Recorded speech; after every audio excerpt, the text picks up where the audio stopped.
Namaste students. Namaste, madam. How are you all? We are fine. Yeah. બહુ પડી રહી છો હે તું ને તેનિશા ને હે ને ઓકે ગુડ આજે આપણે જે વાત કરવાના છીએ કે આપણું ભારત સ્વતંત્ર થયું તેના વિશે બરાબર આપણને સ્વતંત્રતા ક્યારે મળી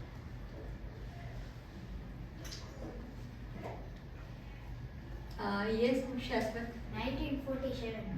ઓકે 1947 કઈ ડેટ 15મી ઓગસ્ટ 1947 બરાબર ત્યારે આપણને સ્વતંત્રતા મળી ઓકે હવે જ્યારે આપણને સ્વતંત્રતા મળી ત્યારે કેવો માહોલ હશે લોકો શું ફીલ કરતા હશે બહુ ખુશ હશે ખુશ હશે શું કામ કેમ કે તેઓ હવે સ્વતંત્ર થઈ ગયા છે એટલે કોનાથી અંગ્રેજો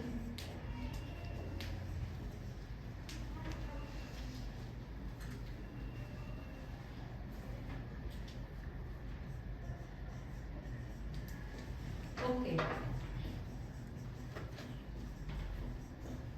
ભારત દેશ છે એ 15મી ઓગસ્ટ 1947 ના રોજ આઝાદ થયો બરાબર લોકોમાં ખૂબ ખુશીનો માહોલ હતો કારણ કે કેટલા વર્ષોની ગુલામી ભોગવ્યા પછી લોકોએ એક આઝાદીનો શ્વાસ લીધો લોકો ઓબ્વિયસ છે કે આપણે ઇમેજિનેશન કરીએ તો આપણને પણ એ ફીલ થાય કે ત્યારે લોકોમાં કેટલી ખુશી હશે ઓકે હવે એવું લાગે છે તમને કે બહુ શાંતિથી આ બધું થઈ ગયું છે તો કેટલાક લોકો એને બલિદાન આપ્યા કેટલા બધા લોકોએ બલિદાન આપ્યા ત્યારે આપણને આઝાદી મળી હવે આઝાદી મળી જે લોકોએ બલિદાન આપ્યા એ લોકો ભારત દેશને કેવો ભારત દેશ ઈચ્છતા હતા યસ અખંડ ભારત દેશ મતલબ અખંડ મતલબ ભાગ થયા વિના યસ કોઈ પણ જાતના ભાગ્યા ન થાય તેવું તેમ છતાં પણ શું થાય છે કોઈને કઈ ખ્યાલ છે યસ ભારત પાકિસ્તાનને ભાગ યસ ભારતના બે ભાગ પડે છે ભારત અને પાકિસ્તાન હવે જ્યારે બે ભાગ પડે છે ભારત અને પાકિસ્તાન તો એ ભાગ્યા જે થયા તમને એવું લાગ્યું કે ખૂબ શાંતિથી લોકો આ ભાગલા પાડ્યા ને ખુશ થઈ ગયા ને આવું હતું હે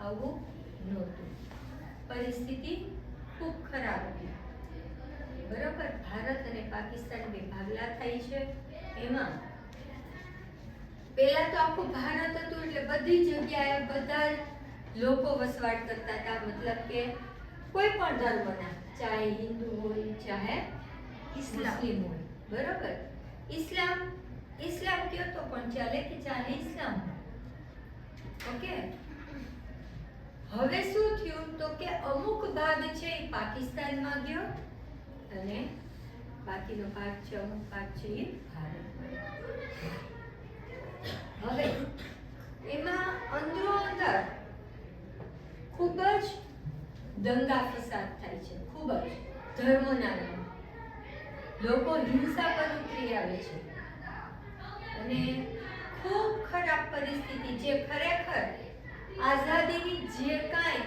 આનંદ ઉલ્લાસ હતો એ બધો ચકનાચૂર થઈ ગયો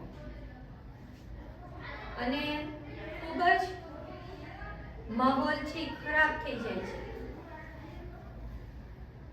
પાકિસ્તાનમાંથી કેટલા બધા હિન્દુઓ છે એ ભારત આવે છે બરાબર પોતાનું ત્યાં તમે વિચારો કે ત્યાં જ તમે વસવાટ કરતા હો તમારું ઘર હોય, તમારે જે કંઈ ખેતરો હોય કે દુકાન હોય કે તમારું ટૂંકમાં ત્યાં રોજગારી માટેનું જે કાંઈ હોય તે ત્યાં હોય, તમારી મિલકત બધી ત્યાં હોય, બરોબર? કઈ ઘર તો તમે લઈને નથી આવી શકવાના. તમને ખબર છે કે કેટલા લોકો પાકિસ્તાનમાંથી ભારત આવ્યા હતા? હિન્દુઓ? હે? કોઈ આંકડો ખબર છે? 1 2 3 4 5 નહીં, 100 200 નહીં, 80 લાખ. કેટલા? 80 લાખ. 80 લાખ લોકો છે આપણે ત્યાં આવે છે.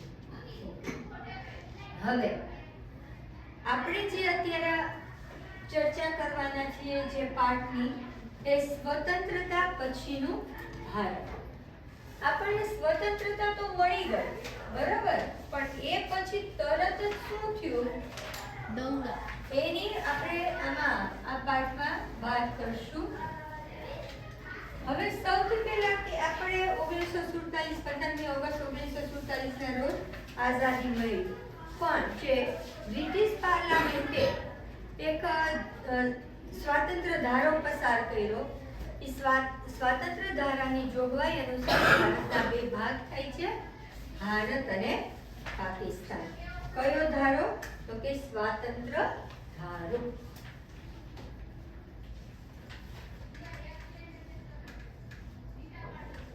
આના આધારે ભારત અને પાકિસ્તાનના બે ભાગ કરવામાં આવે છે. હવે પરિસ્થિતિ શું થાય છે? તો કે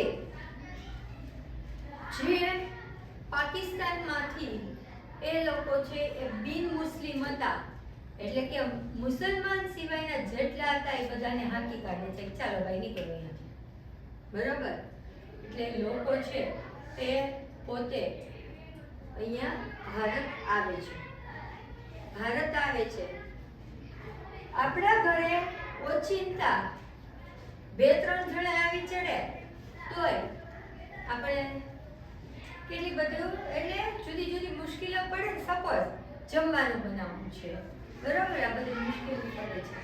આપણે ત્યાં કેટલા લોકો આવ્યા? 80. તો સરકારની સામે કેવા પડકારો ઊભા થયા હોય? ઇકોનોમી.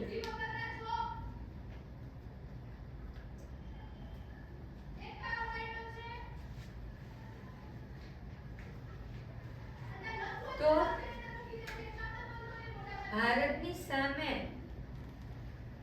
કેવા પડકારો છે ઈ આવ્યા હોય ભારત સરકારની સામે? એ લોકોને મદદ કરવી. કેવી મદદ કરવી? જેમ કે ભોજન, ખોરાક. યસ, જેમ કે યસ, રહેઠાણ, ખોરાક, બરોબર. આ બધાને શું પૂરું પાડવું પડશે? રહેઠાણ, ખોરાક, પછી કઈ? પછી કઈ? પાયાની જરૂરિયાતો. હા, એટલે રહેઠાણ ને ખોરાક. પછી જે આ 80 લાખ આવ્યા હતા ઈ આપણે અહીંયા મહેમાન આવે તો 1-2 દિવસ, અઠવાડિયું કે તમે વેકેશન પડો તો મામાને ત્યાં જાઓ છો તો તમે શું કરશો? તો કે ચાલો થોડાક દિવસ માટે જાશો, બરોબર. આ 80 લાખ જે આવ્યા હતા એ બધા શરણાર્થી હતા. આપણે ત્યાં હવે કાયમ માટે રહેવાના હતા, બરોબર. તો શું પ્રશ્ન હજી આમાં? રોજગાર. એક્ઝેક્ટલી, રોજગારી એને આપવી પડશે. તમે કેટલાક દિવસ એને સરકાર છે નિભાવી શકે, બરોબર, એને રોજગારી તો આપવી પડશે, બરોબર. અને હજી એક બાબત શું?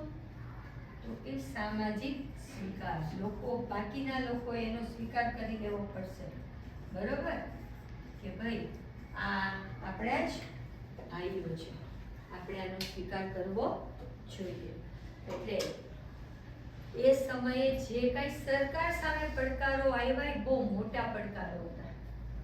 સ્વતંત્રતા તો મળી ગઈ, પણ ચારે બાજુ ખૂબ માહોલ છે એ આપણે કહીએ ને હિંસક માહોલ હતો, મારા મારી કાપા કાપી. અને એ ઉપરાંત જે બિન મુસ્લિમોને જે પાકિસ્તાનમાંથી હાંકી કાઢ્યા, એ 80 લાખ લોકોની વ્યવસ્થા સરકારે કરવાની હતી.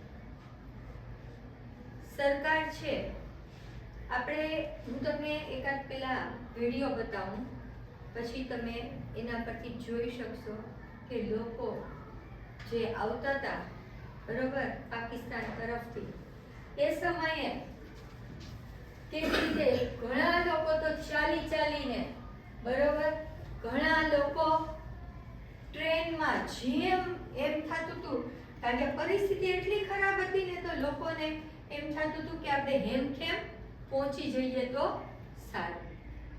પકડીને મારી નાખવામાં આવતા હતા, બરોબર. પરિસ્થિતિ અતિશય ખરાબ હતી. એક આપણે જોઈએ વિડીયો. इस भारत पाकिस्तान का बंटवारा, लाखों लोग अपना घर छोड़कर नई सरहद पार कर रहे थे, लेकिन सबसे खौफनाक था मौत की ट्रेन.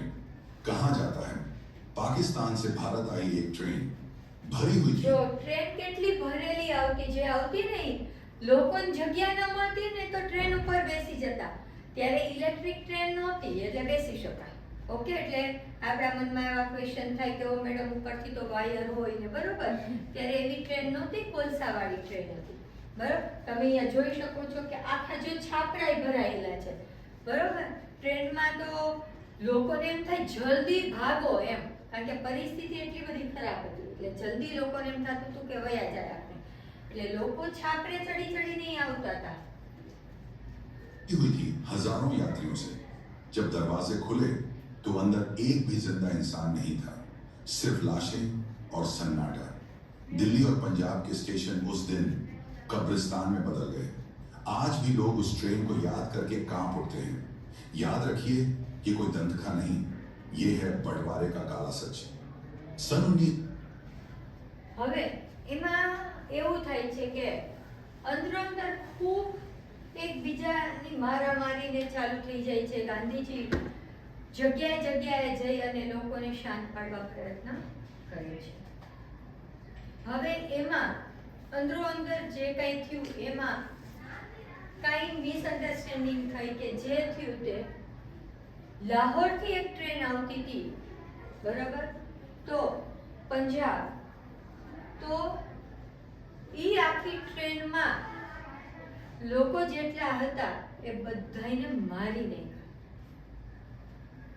આ બધાને આપણે વાત કરીએ તો આપણા રૂવાડા ઊભા થઈ જાય. એક વ્યક્તિને જીવતો ન રહેવા દીધો, બધા લોકોને મારી નાખ્યા, બરોબર. અને એવું કહેવાય છે કે ટ્રેનના ડબ્બા ઉપર લખ્યું હતું કે નહેરુ અને સરદારને સ્વતંત્રતાની ભેટ, બરોબર. અને આખી ટ્રેન લાશોથી ભરેલી, એક વ્યક્તિ જીવતું. આવી ટ્રેનો આપણે ત્યાં આવવા લાગી, બરોબર. એટલે આટલા લોકોને મારી નાખવા, નિર્દોષ લોકોને કોઈ કારણ વગર, એ શું તમારી દ્રષ્ટિએ યોગ્ય છે? બરોબર. જો કોઈ પણ વેર છે એ હંમેશા વધે છે. તમે આવું કરો કે હું તારો બદલો લઈને જ રહીશ, એટલે વેર વધે, બરોબર. એટલે જે કાંઈ થયું એ યોગ્ય બંને પક્ષે નથી થયું. અને આવી રીતે જે બચી ગયા હતા, એટલે પહેલા આવતા હતા ને એ ટ્રેનમાં નહોતા ને એવા બચી ગયા હતા. આપણે જે અમૃતસરમાં પાર્ટીશન મ્યુઝિયમ છે, ત્યાં તમે જાઓ તો એ પાર્ટીશન મ્યુઝિયમમાં એ લોકોએ એક બાબતો છે એ ત્યાં ફોટોગ્રાફ સાથે લગાડેલી છે, એની આખી ડિટેલ આપેલી છે કે પરિસ્થિતિ શું હતી.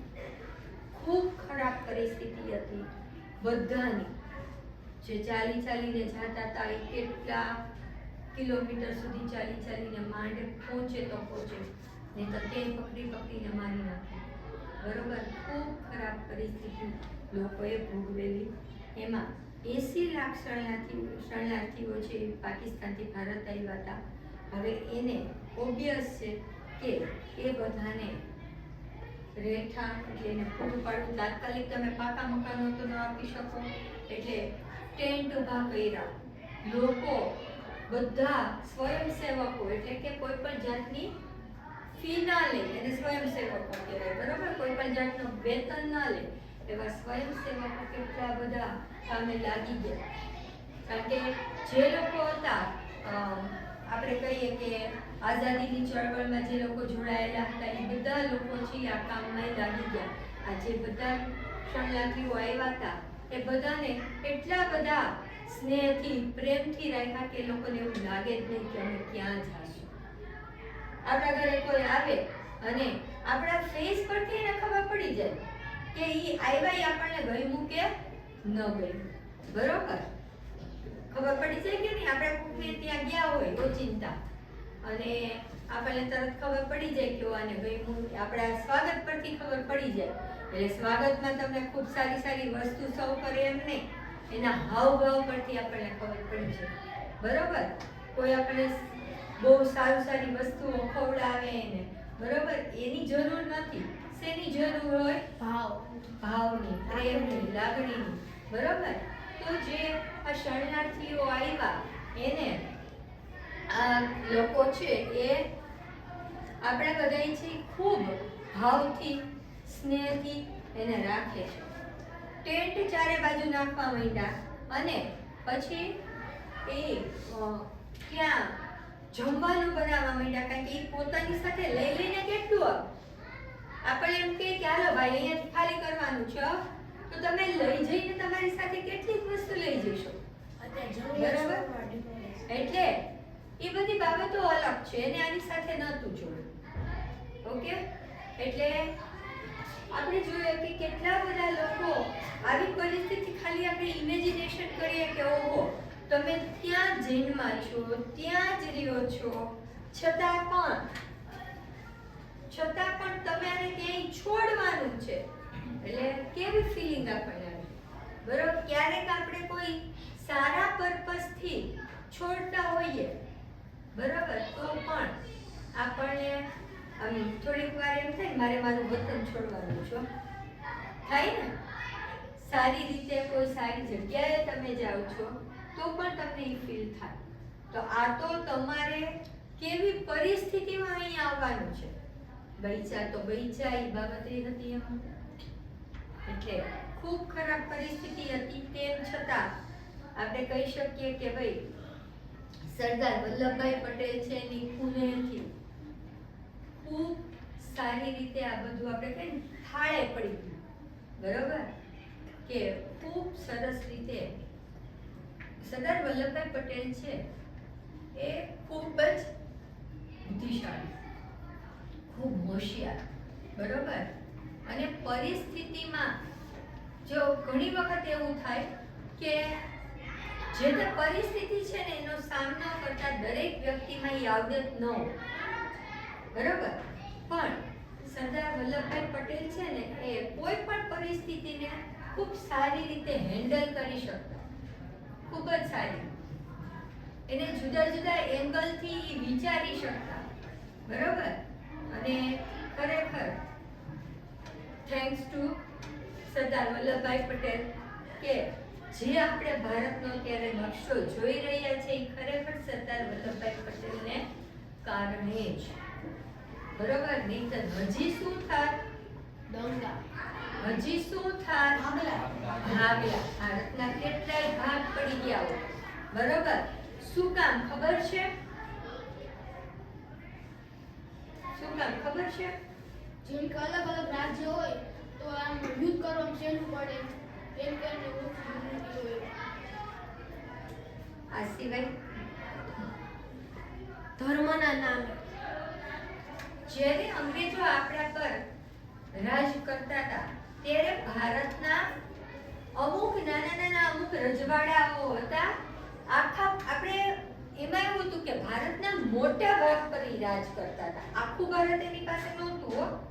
આપણે એમ જ હતું કે આખું ભારત છે ઈ બ્રિટિશરો પાસે હતું. એમાં અમુક રજવાડાઓ એવા હતા કે જે અંગ્રેજો સાથે જોડાયેલા નહોતા. આવા 1, 2, 3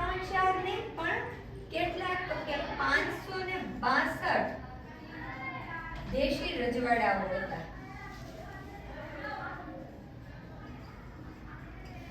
બરોબર, જ્યારે ભારત સ્વતંત્ર થયું ને ત્યારે 562 દેશી રજવાડાઓ હતા. હવે વિચારો, જ્યારે ભારત સ્વતંત્ર થયું ત્યારે બ્રિટિશ સરકારે શું કીધું? તો કે જેને ભારત પાકિસ્તાનના બે ભાગ કર્યા.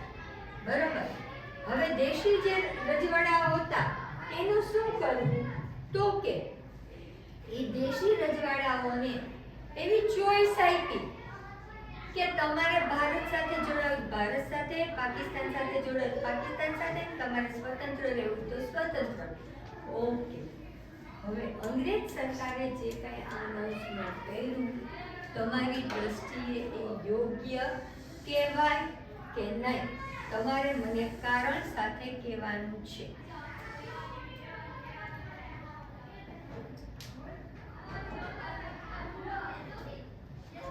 એક્શન. ઓકે, કે 562 દેશી રજવાડાઓ હતા, નાના નાના રજવાડાઓ હતા. બરોબર, હવે તમને શું લાગે છે કે આ દેશી રજવાડાઓ છે એ સ્વતંત્ર રહે તો યોગ્ય હતું કે નહીં? તમારે મને વિચારીને કહેવાનું છે.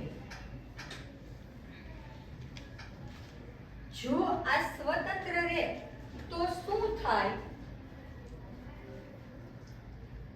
તો એ સામાન્ય પ્રજા સાથે બાંધે કઈ સામાન્ય પ્રજા? કે જે ભારત અને પાકિસ્તાનમાંથી બિલોંગ કરતી હોય. એ સિવાય કઈ થાય? એને બહુ ઈ નાના નાના રજવાડાઓ હતા, બરોબર, પણ એનું ઇમ્પોર્ટન્સ આપણા માટે બહુ હતું, બહુ મહત્વ હતું. શું કામ મહત્વ હતું? શું કારણ હતું એવું? એની આગળ ઇકોનોમી હોય, પછી સેના ને એવું હોય. પણ એના કરતા તો ભારત બેટા મોટું જ હોય ને, બરોબર?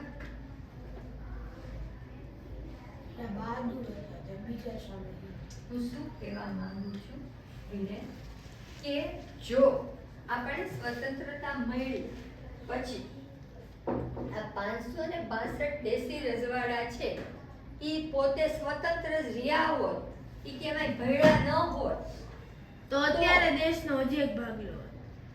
એક ભાગલો હોત, બીજા 562 એક ભાગલા હોત, 562 અલગ અલગ કેટલા ભાગલા થાય? અને ઈ 564. ભાગલા થવાથી શું થાય? ઓલી યુનિટી ખોરવાઈ જાય અને એક એક દેશ પાવરફુલ ન હોય. યસ, યુનિટી ખોરવાય, બરોબર. બીજું શું થાય? હવે તમે ખાલી વિચારો કે તમે મેન પાવર ભારતનો ભાગ છો. હવે તમારે આ બધા નાના નાના દેશી રજવાડા કોઈ ને કોઈ રાજ્યના હતા, બરોબર, તો ત્યાં તમારે જાવું છે. હવે ઈ અલગ દેશ થઈ ગયો તો શું થાય? યસ, ત્યાં પાસપોર્ટ ને વિઝા ને બધી પ્રોસીજર થાય કે ન થાય? એટલે મુસાફરી અટપટી બને. અને સૌથી પહેલા કે જે અહીંયા એક રાજ્ય હોય, બાકી એક દેશી રજવાડું છે, બાકી ભારત છે, વળી અહીંયા છે, તો જે આખો વહીવટ છે એ ખોરવાઈ જાય, બરોબર. અને જે આંતરિક સલામતી ન જળવાય, બિલકુલ આંતરિક સલામતી ન જળવાય. અને એના આ 562 દેશી રજવાડાઓ છે એને એક કરવાનું શ્રેય કોના ફાળે જાય ખબર? સરદાર વલ્લભભાઈ સરદાર વલ્લભભાઈ પટેલ. ઈ તમને એમ લાગે છે કે આ કામ બહુ સહેલું હતું? ના. શું કામ અઘરું હતું? કઈ એમ નામ થોડી કોઈ રાજ્યને ત્યાગી દે. એક્ઝેક્ટલી, કોઈ રાજા છે ઈ કઈ કોઈ આપણે આપણી એક પેન કોકને આપી હોય તોય આપણને કેટલું તકલીફ પડતી હોય, બરોબર ને? તો આ તો તમારે તમારું રાજ્ય આપી દેવાનું છે. છતાં પણ શું થાય છે તો કે સરદાર વલ્લભભાઈ પટેલની જે કુને બુદ્ધિથી આ બધા રાજ્યોને એક કરવાનો ફાળો છે સરદાર વલ્લભભાઈ પટેલનો છે. આપણે એવું કહી શકીએ કે જો સરદાર વલ્લભભાઈ પટેલ ન હોત તો આ પોસિબલ નહોતું, બરોબર. અને એમાં એને મોટા ભાગના જે દેશી રજવાડાઓ હતા એ બધા સાથે શાંતિથી પ્રેમથી એમ જ એ લોકોને ભેળવી દીધા, બરોબર, સિવાય કે 3, બરોબર. હવે સૌથી પહેલું જે આમાં જોડાયા ને ભારત સાથે એ હતું ભાવનગરના મહારાજા જે કૃષ્ણકુમારસિંહજી હતા. એમણે પોતાના રાજ્યને સ્વેચ્છાએ એણે પોતે આપી દીધું, બરોબર, ભારતને એણે આપી દીધું. ઓકે, તો એમ કે એણે એ આપી દીધું હવે માની લો કે તમે કૃષ્ણકુમારસિંહની જગ્યાએ હોત તો તમે શું કરો અને શું કામ? નો આપો. શું કામ ન? કેમ કે સ્વાર્થી હોય ને કે આખું રાજ્ય હોય ને આમનામ કોકને આપી દેવાનું અને પોતે રાજામાંથી એક સામાન્ય પ્રજા બની જાય એના લીધે. હવે કૃષ્ણસિંહજી છે એણે આપી દીધું, બરોબર, તો એનામાં તમને કઈ બાબત જોવા મળે? એવા કયા ગુણો જોવા મળે? બહાદુર, નિસ્વાર્થ, નિસ્વાર્થ, બરોબર. પછી લાંબી વિચારધારા વાળા, જેમ કે આગળનું વિચારે કે ફ્યુચરમાં શું થશે. અત્યારે મારો સ્વાર્થ તો હું મરી જાઉં ત્યાં લગી જ રહે, પણ પછી ભારતનું ભવિષ્ય શું હશે? યસ, કે ભાઈ અત્યારે તો હું રાજા છું, બરોબર, પણ જેમ હું લાંબુ વિચારું તો મારી સુરક્ષાય નહીં અને ભારત છે એ જો હું એમાં ભળી જાઉં તો વધારે સારું એ થાય કે બધાની સુરક્ષા જળવાય. એટલે આ કયો ભાવ થયો? હુંથી અમે, બરોબર. એટલે આવા રાજાઓ પણ હતા કે ભાઈ એ લોકો લાંબુ વિચારતા કે ભાઈ આપણે તો એક નાનકડું એવું અહીંયા રાજ્ય હું હોઈશ તો આપણે સલામતી પર પણ સવાલ ઊભો થાય, પ્લસ પ્રગતિમાં પણ કેટલો બધો અવરોધ નડે ને, બરોબર. એટલે તમે એક નાનકડું એવું રાજ્ય છો તો ઓબ્વિયસ છે કે એની આવક ને બધું ઓછું હશે, પ્રગતિ એટલી નહીં થાય. એના કરતાં આપણે બધા સાથે મળીને જો કરશું તો બધુંય થશે. એટલે સામેથી પોતાનો સ્વાર્થ છોડી અને રાષ્ટ્રહિતને ધ્યાનમાં રાખ્યું કે ખરેખર રાષ્ટ્રનું હિત કેમાં? મારા રજવાડાનું અને ભારતનું બંનેનું હિત કેમાં? તો કે હું એમાં જોડાઈ જાઉં ને એ વધારે બધાનું હિત છે. મારો સ્વાર્થ છોડી અને એમાં જોડાઈ જવું જોઈએ. અને સૌથી પહેલી એમણે પહેલ કરી હતી કે ભાઈ રાષ્ટ્રોની અંદરની એકતા ખૂબ જરૂરી છે. એટલે એમણે એવી રીતે પોતાનું રાજ્ય છે એ ભારતમાં ફેરવી દીધું, બરાબર. હવે આપણને ખબર છે કે ભાઈ આપણો દેશ પહેલેથી જ વિવિધતા ભરેલો દેશ છે. તો તેમાં આપણે જોઈએ કે ભાષાની, પહેરવેશની, રહેણી કહેણીની, રીત રિવાજની આ બધી આટલી બધી વિવિધતા હોવા છતાં બરોબર એકતા શું કામ જરૂરી હતી?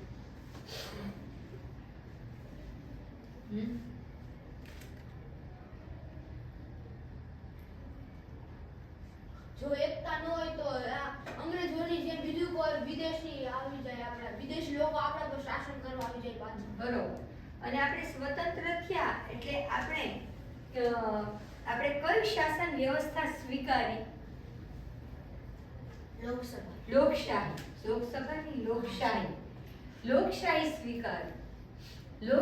સ્વીકારી. તો જો આપણે બધા એક નહીં રહીએ બરોબર તો લોકશાહીનો સાચો અર્થ નહીં થાય, બરોબર. આપણે આપણાથી અલગ પડતી જે કઈ સંસ્કૃતિ છે તો એને આપણે સન્માન કરવું, બરોબર, એનો આદર કરવો, તો જ આપણામાં એકતા રહેશે. અને એકતા રહેશે તો જ આપણે જે ભારત જે અતિ સમૃદ્ધ દેશ ગણાતો એ ગરીબીની ઊંડી ખાઈમાં વયો ગયો. અંગ્રેજોએ એટલું શોષણ કર્યું હતું કે ખૂબ એટલે ખૂબ ગરીબ ભારત બની ગયું, બરોબર. એને ઊંચો લાવવો એને આગળ વધારવું ખરેખર પડકાર હતો. જે રીતે જેમ કે આ લોકોને 80 લાખ લોકો આવ્યા તો એ એક પડકાર હતો, એવી રીતે બાકીના બધા અહીંયા ને અહીંયા લોકો હતા એના માટે આ રોજગારી ને બધું પૂરું પાડવું સરકાર માટે પડકાર જ હતો. પણ કોઈ પ્રકારની એવી કોઈ ભારતનો કોઈ એવો વિકાસ જ એ સમયે નહોતો કે લોકોને રોજગારી મળે. જે આગળ આપણે શીખી ગયા કે ભાઈ જે કાંઈ ગૃહ ઉદ્યોગો ને બધું હતું બધું પડી ગયું. એટલે ધીમે ધીમે ધીમે સરકારે એવું કરવું પડે કે લોકોને રોજગારી મળે એવા એણે ઉદ્યોગો શરૂ કરવા પડે. બરોબર? અત્યારે આપણે ભારતનું ચિત્ર જોઈએ તો આપણને ખરેખર એક ગૌરવની લાગણી થાય કે કાંઈ ખૂબ સમયગાળો નથી ગયો. બરોબર? આપણે વિચારીએ કે 2026 આ 2026 છે અને 1947 માં આપણે સ્વતંત્ર થયા. અહીંયા એવા 9 ને અહીંયા એવા 7. કેટલા વર્ષ થયા? 79. બરોબર? એટલે આટલા જ ઓછા સમયમાં આપણે આટલો બધો વિકાસ કર્યો એ ખરેખર ગૌરવની વાત કહેવાય. બરોબર? અને એ સમયે જે કાંઈ સરદાર વલ્લભભાઈ પટેલ જેવા બુદ્ધિશાળી પુણ્યભર્યા લોકોથી ઘણું બધું સક્સેસ ગયું. ભારત જે બાકીનું ભારત જે આપણને મળ્યું એ ભારત છે એ ખરેખર આ બધાને જોડવા એક સાથે એ મીટિંગો કરવી. બરોબર? બંને આપણે શીખીએ છીએ વિન વિન, આપણે હેબિટ શીખીએ છીએ ને વિન વિન. તા વિન વિન વાળી વાત હતી. બરોબર? તો તમે મને આપી દો એમને વિન વિન, તમારું વિન અમારું. બરોબર? એટલે જે રાજાઓ હતા એને સરદાર વલ્લભભાઈ એવી સવલતો આપી હોય. બરોબર? એને અમુક પ્રકારના પેન્શનો આપવા પડે. એ બધું જ કરી અને બેયનું વિન વિન થાય, લોકોનું ભલું થાય એ માટે એમણે પ્રયત્ન કર્યો. હવે જે એવા જે રાજાઓ હતા, બરોબર, એવા કયા રાજા તમને ખ્યાલ છે કે જેણે ભારત સંઘ સાથે જોડાવાની ના પાડી? ખ્યાલ છે કોઈને?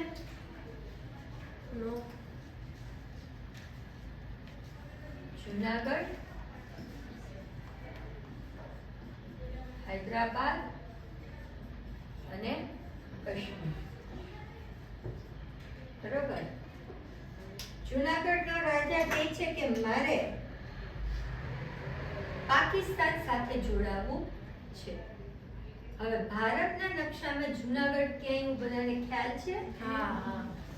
એની ચારે કોર ભારત આવી છે. યસ. અને પાકિસ્તાન ક્યાં આવ્યું એ ખ્યાલ છે? ગુજરાતની ઉપર. Yes. તો કે એનું પાકિસ્તાન સાથેનું જોડાણ ભૌગોલિક રીતે પણ યોગ્ય નહોતું. બરોબર? અને સરદાર વલ્લભભાઈ પટેલે એને સમજાવ્યા કે એના જે કઈ મુસ્લિમ રાજા હતા એને, બરોબર, પણ એ માનતા નથી. એટલે જુનાગઢના જે નવાબ હતા એ તો નથી માનતા. એટલે સરદાર વલ્લભભાઈ પટેલ છે એણે શું કર્યું કે જુનાગઢના લોકોનો લોકમત લીધો કે તમે શું ઈચ્છો છો, તમારે ક્યાં જોડાવું છે? તો લોકોનો મત હતો કે ભારતમાં જોડાવું છે. બરોબર? એટલે લોકમતના આધારે એ એના પર એક આખી લોકસેના તૈયાર કરે છે. બરોબર? અને જુનાગઢ પર હુમલો કરે છે. અને જુનાગઢનો જે નવાબ હતો એને ઊભી પૂંછડીએ રાતોરાત ભાગવું પડે છે. બરોબર? પાકિસ્તાન વયું જવું પડે છે. ઓકે. હૈદરાબાદના નિઝામ સાથે પણ એવું થાય છે. હૈદરાબાદનો નિઝામ છે એ માનતો નથી. બરોબર? કે ના, અમારે ભારત સાથે જોડાવું નથી. હવે હૈદરાબાદ છે એનું પણ તમે ભૌગોલિક સ્થાન જોવો તો ઈ જો સ્વતંત્ર રહે તો પણ નુકસાન જ થાય બધાયને. બરોબર? કે પાકિસ્તાન સાથે જોડાય તો પણ નુકસાન થાય. એટલે સરદાર વલ્લભભાઈ પટેલ છે એને પણ હૈદરાબાદ ઉપર પણ લશ્કરી કવાયત કરી અને એને જો એક આપણે વિડીયો જોશું કે શું થાય છે. आजादी के साथ कई समस्याएं विरासत में मिली थी. इसमें से 3 मुख्य रूप से शामिल हैं. जम्मू कश्मीर, जूनागढ़ और हैदराबाद. शुरुआत में 2 विरासतों ने तो थोड़ा सा नाम खुलकर भारत के साथ विलय कर दिया, लेकिन तीसरी विरासत हैदराबाद के निजाम जिद पर अड़ गए कि वे भारत से एक स्वतंत्र मुल्क लेकर आए. ये हम आपको आगे बताएंगे कि किस तरह भारत के साथ विलय करवाने के लिए सरदार पटेल ने सेना को हैदराबाद में कब्जा करने के लिए भेज दिया था, और जो अंजाम निकला उसने सबको चौंका दिया. यहाँ तक कि उस समय हैदराबाद के सबसे नजदीकी देश पाकिस्तान उसके लिए कुछ भी न कर सका.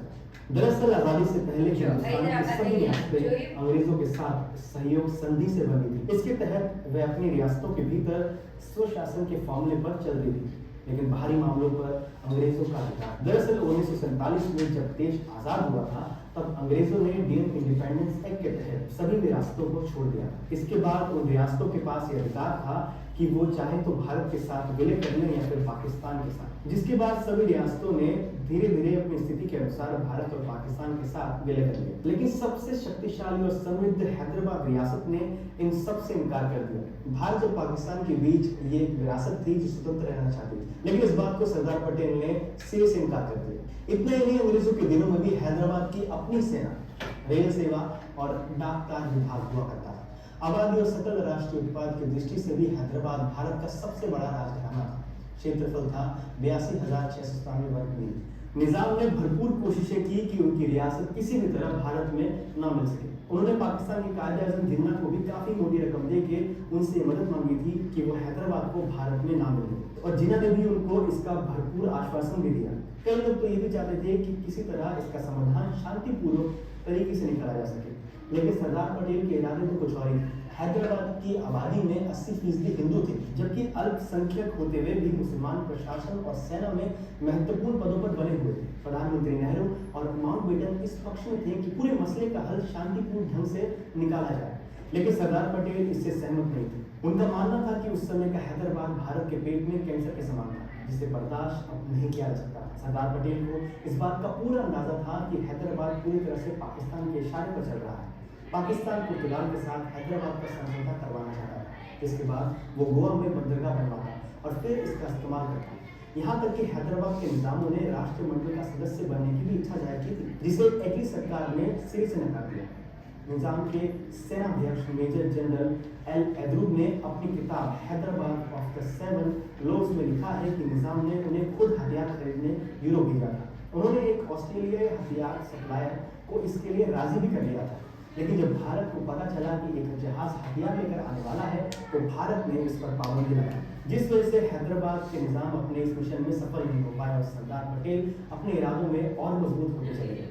इसके बाद एक समय ऐसा आया जब निजाम को लगा कि हैदराबाद भारत के विलय के लिए दृढ़ संकल्प ले चुका है, तो उन्होंने ये पेशकश की कि हैदराबाद को एक स्वायत्त राज्य रखते हुए विदेशी मामलों, रक्षा और संचार की जिम्मेदारी भारत को सौंप दी जाए. लेकिन इस प्रस्ताव को लागू इसलिए नहीं किया जा सका क्योंकि राजदारों के प्रमुख कासिम राजवी को राजी नहीं कर सके. हैदराबाद में जब एक बार हिंदुओं पर हमला हुआ तो भारत सरकार की खूब आलोचना हुई, और इधर पटेल हैदराबाद पर सैन्य कार्रवाई के पक्ष में थे. उसी दौरान पटेल ने उस समय के जनरल के.एम. करियप्पा को बुलाकर पूछा कि अगर हैदराबाद के मसले पर पाकिस्तान की तरफ से कोई सैनिक प्रतिक्रिया आती है तो क्या वे बिना किसी अतिरिक्त मदद के उन हमलों से निपट पाएंगे.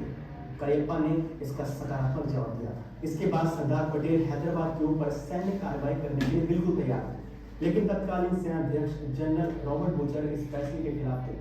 उनका कहना था कि अगर हम हैदराबाद पर सैन्य कार्रवाई करते हैं तो पाकिस्तान अहमदाबाद या मुंबई जैसे किसी शहर में बम गिरा सकता है, और इसी दौरान सेना की 2 टुकड़ियों को हैदराबाद में घुसने की तारीख तय की गई, लेकिन राजनीतिक दबाव के चलते इसे रद्द करना पड़ा. इसी बीच पटेल ने बेहद गुप्त तरीके से योजना को अंजाम देते हुए भारत सेना को हैदराबाद भेज दिया. जब नेहरू और जो गवर्नर जनरल राम गोपालाचारी को भारतीय सेना के हैदराबाद में प्रवेश कर जाने की सूचना दी गई तो वो चिंतित हो गए. पटेल ने घोषणा की कि भारतीय सेना हैदराबाद में घुस चुकी है, इसे रोकने के लिए अब कुछ नहीं किया जा सकता है. दरअसल नेहरू की चिंता ये थी कि कहीं पाकिस्तान कोई जवाबी कार्रवाई न कर बैठे, लेकिन 24 घंटे तक पाकिस्तान की तरफ से कुछ नहीं हुआ तो उनकी चिंता भी खत्म हो गई. इधर पाकिस्तान के तत्कालीन प्रधानमंत्री लियाकत अली खान ने डिफेंस काउंसिल की बैठक बुलाई. उन्होंने पूछा कि क्या पाकिस्तान हैदराबाद को कुछ मदद कर सकता है या दखल दे सकता है. तब बैठक में मौजूद ग्रुप कैप्टन ने कहा नहीं। लियाकत ने फिर पूछा कि क्या हम बम गिरा सकते हैं, तो बदले में जवाब मिला हाँ आप जरूर कर सकते हैं। लेकिन पाकिस्तान के पास कुल 4 बम जिसमें से 2 ही काम कर रहे हैं और उनमें से भी शायद एक ही दिल्ली तक पहुंच पाए, लेकिन वो वापस नहीं आ पा रहे। और इस तरफ भारतीय सेना हैदराबाद में अपनी कार्रवाई को अंजाम दे रही थी। इस ऑपरेशन को ऑपरेशन पोलो नाम दिया गया क्योंकि इस समय हैदराबाद में सबसे ज्यादा पोलो के मैदान थे। 5 दिन तक चले इस सैन्य ऑपरेशन में 1373 रजाकार मारे गए। भारतीय सेना ने 66 जवान खो दिए और 97 जवान घायल हो गए। इस कार्रवाई के 2 दिन पहले ही पाकिस्तान के संस्थापक मोहम्मद अली जिन्ना का भी निधन हो गया और इस तरह भारत के साथ हैदराबाद का विलय हुआ। भारत को विरासत में मिली इस मुश्किल का हल इस तरह से निकाला गया। उम्मीद है आपको આપણે જોયું કે સરદાર વલ્લભભાઈ પટેલ કેટલા હોશિયાર હતા અને ખબર હતી કે ભવિષ્યમાં શું થઈ શકે, બહુ એ લાંબુ વિચારી શકે, દીર્ઘદ્રષ્ટા કહીએ એવા એક વ્યક્તિ હતા, બરોબર. નહેરુ ખિલાફ હતા કે ના ના એવું નથી કરવું પાકિસ્તાનને, તો કે હા હા હા બરોબર ને એણે સૈન્ય ઘુસાડી દીધું. નહેરુને કહી દીધું કે સૈન્ય ઘૂસી, તો કે ના અટકાવો, તો કે હવે કઈ નહીં થઈ, બરોબર. એટલે બહુ જ પુણ્ય બુદ્ધિથી કામ કરવાવાળી વ્યક્તિ હતા. એ ઈચ્છતા હતા એવું કે ભાઈ જ્યાં સુધી બને ત્યાં સુધી કોઈનો પણ, ચાહે એ હિન્દુ હોય ચાહે તે મુસ્લિમ હોય, બરોબર, એ કોઈ બને એટલાની જાન ન જાય એવું ઈચ્છતા હતા ઓલવેઝ, બરોબર. એટલે બહુ જ એ રીતે પુણ્ય બુદ્ધિવાળી એક વ્યક્તિ જે આપણને ખરેખર વિરાસતમાં મળી અને એક આપણા ગુજરાતી તરીકેનું પણ આપણને એનું ગૌરવ હોય, બરાબર. ઓકે, ચાલો હવે એક પ્રશ્ન કે તમારે મને કહેવાનું છે કે આમાં ઓપિનિયન એન્ડ ફેક્ટ અલગ પાડવાનું છે કે 1947માં ભારતની વસ્તી 35 કરોડની હતી, બરોબર, એની આસપાસની હતી. આ એક વિધાન છે. બીજું વિધાન છે ભારતનું વિભાજન અટકાવી શકાયું હોત તો દેશ વધુ સુખી હોત, બરોબર. આવા 2 વિધાન છે. આમાં ઓપિનિયન કોને કહેશો અને ફેક્ટ કોને કહેશો? બીજું વાક્ય ઓપિનિયન છે અને તેનું ફેક્ટ. શું કહે? કારણ કે બીજું વાક્ય છે એમાં કોકને લાગતું હોય કે છે ને આ કરી શકાય અને આમ નહીં કરી શકાય, અને બીજું વાક્ય ફેક્ટ છે કે એ 5 લાખની આસપાસ જ છે. 35 કરોડ 5 લાખ નહોતા, બરોબર, 35 કરોડની આસપાસ હતી. હવે વસ્તી છે એ તમે ઓબ્વિયસ છે કે વસ્તી ગણતરીના આધારે તમે જાણી શકો, રાઈટ, એટલે તમે એને ફેક્ટ કહી શકો. બીજું છે એ ઓપિનિયન હોય. ઘણાને એમ થાય કે ના ના ભાગલા થયા એ બરોબર થયું, ઘણા એમ થાય કે ના ના ભાગલા ન થયા હોત તો સારું હતું, બરોબર. એટલે એ ઓપિનિયન કહેવાય. ઓકે, ચાલો હવે આપણે આજે જે ચર્ચા કરી એમાં કઈ કઈ બાબતોની ચર્ચા કરી? કોણ મને ટૂંકમાં સમરી કહેશે ઝડપથી?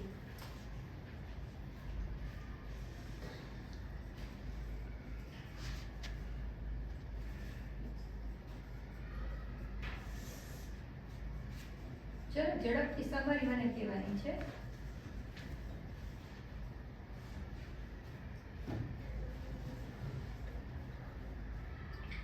હા બોલો બેટા. આજે આપણે ભારત પાકિસ્તાનના ભાગલા અને દેશી રજવાડાઓનું એકીકરણ આપણે જોયું. યસ, બરોબર. ને આઝાદી સમયે જે પડકારો આવ્યા સરકાર સામે એની આપણે ચર્ચા કરી. એનો એક ફ્લો ચાર્ટ સ્વરૂપે આપણે દર્શાવવું હોય તો આપણે આ રીતે દર્શાવી શકીએ, બરોબર. સરકાર સામેના પડકારો, એમાં આપણે લઈ શકીએ, શું લઈ શકીએ તો કે ખાસ કરીને 80 લાખ શરણાર્થી અને બીજો પડકાર હતો 565 દેશી રજવાડાઓ.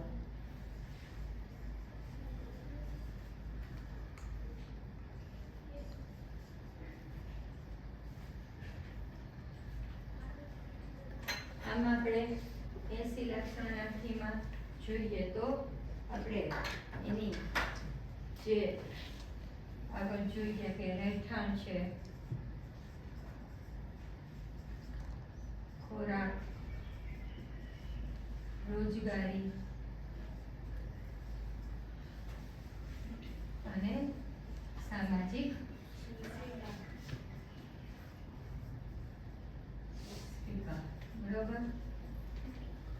562 જે સીધે સરળાઓ છે એનું વિલીનીકરણ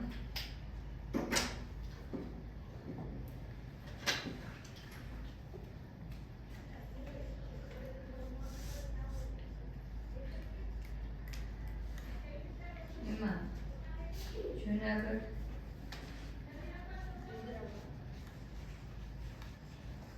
હૈદરાબાદ કાશ્મીર અને કાશ્મીર એની સમસ્યા વધારે જટિલ નથી.